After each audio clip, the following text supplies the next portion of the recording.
in front of the door connected to Gerard's room. Marin closed the book she was reading and leaned her head against the door. "What's wrong?" Gerard's low, deep voice immediately came from behind the door. "What do you mean, what's wrong? Why don't you have any energy?" At times like these, it seemed that not only had his five senses developed, but he could read her inner thoughts as well. While Marin was wondering what to say, the door suddenly opened. Her head, leaning sideways, collided with his chest. "Gerard." Marin was startled and immediately raised her head to look at Gerard. "Yes? Why did you open the door?" "I'm worried because my fiancé is feeling down." Gerard answered casually, as if asking what the big deal was. "What excuse will you use next time?" When Marin asked as if it were ridiculous, he thought seriously and slowly opened his mouth. "I came because my fiancé was full of energy?" "If you say that, you can make all kinds of excuses." Marin shook her head, then leaned weakly against his chest. Gerard asked gently, stroking her hair. "What happened?" "I just feel sorry for Diameter." "Did you hear the rumors?" Gerard's face hardened. "Gerard, you already know, don't you?" "Yes. I've already investigated the noble who spread the rumors." Marin raised her head at those words. "Who is it?" "Why? I'll go and punish them." Marin's eyes burned with intensity. "I'll handle it," Gerard said as if it were obvious. "Gerard, you do it your way, I'll do it mine." "Who is it?" "The daughter of Marquis Scallega." "The daughter of Marquis Scallega?" Marin frowned in thought, then remembered something and nodded. "I've decided." "What?" "Ja and I talked about which family invitations we would accept today.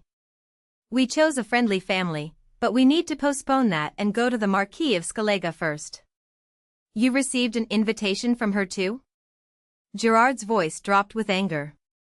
"Yes. She spread such nonsense behind our backs and then invited us. She's truly despicable, isn't she?" "Let me see it." "What are you going to do, Gerard?" "The Marquis Scallega does business with desert merchants." Gerard smiled coldly.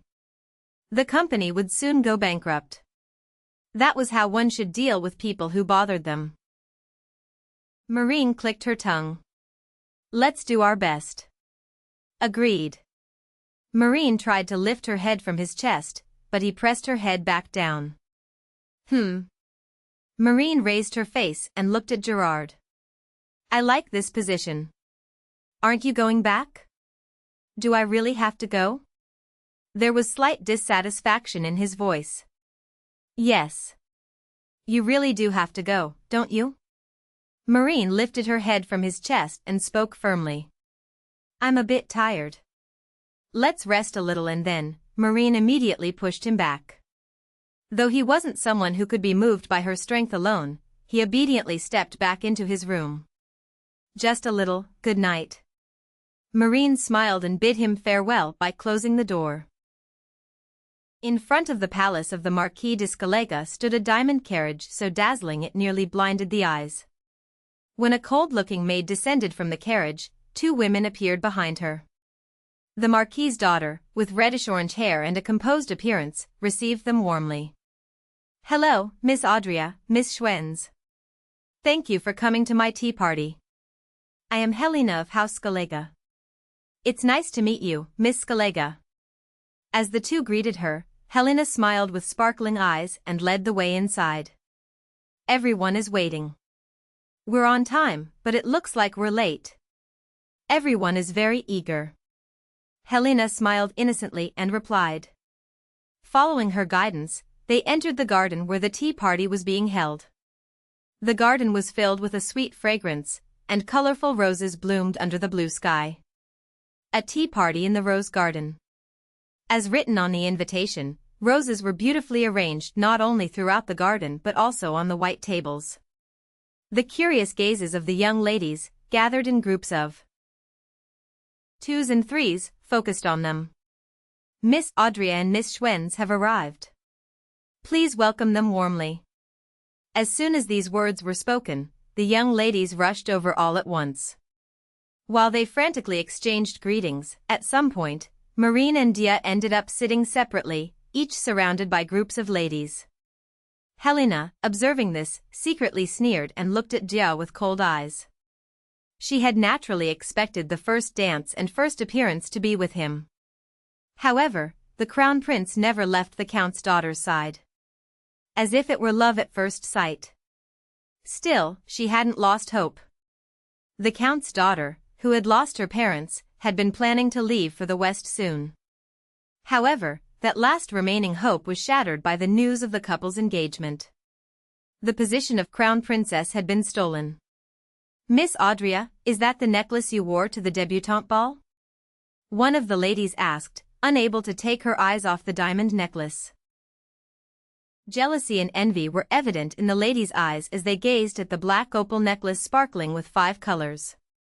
After the coming-of-age party, interest in opal necklaces had exploded, but only small quantities were being sold under Marin's management. Above all, there was no opal gem as large as Dia's necklace currently available on the market. Marin's intention was to keep Dia in the spotlight until the end. "Yes, that's correct. I've been sending letters to Miss Schwenz, but they're not easy to obtain." "Me too. They said they've been fully booked for several years already." The ladies continued to complain in voices full of regret. Dia smiled quietly and picked up the teacup in front of her. "Could Miss Audria perhaps speak kindly about me to Miss Schwenz? I heard you two are very close. Wasn't she your teacher?" "Yes. I'll ask my teacher." Dia nodded as if it were no trouble at all. Then the nearby ladies started making a commotion. "Me too. Please help me too. Please take care of me as well." Dia smiled sweetly, made eye contact with each person, and nodded. The situation was proceeding exactly as her teacher, Marin, had predicted. At first, the ladies who had been wary of Dia were now conversing with her warmly. A smile appeared on Marin's face as she watched this from a distance. "Did you come in the diamond carriage today as well?" When one of the ladies spoke admiringly, Marin's attention returned. "Yes. I'm jealous. The West's wealth is truly astonishing." "That's right. His Majesty the Emperor is even building a diamond palace after seeing that carriage." "Miss, I think you need to be more careful with your words." A calm-looking miss with green hair, white skin, and pink lips offered a pointed correction. "I didn't mean anything bad." The lady who had mentioned the Emperor hurriedly made excuses with a flustered expression. "His Majesty's people are everywhere." Marin looked at the intelligent-looking miss with interested eyes. Though her tone of voice was cold, it was actually advice to a lady who had made a slip. As she said, people from the imperial palace would be everywhere, and a careless remark could return as a catastrophic disaster. Was this Brianna, the daughter of Viscount Malcolm? Brianna, who must have felt Marin's gaze, made eye contact with her and offered a greeting.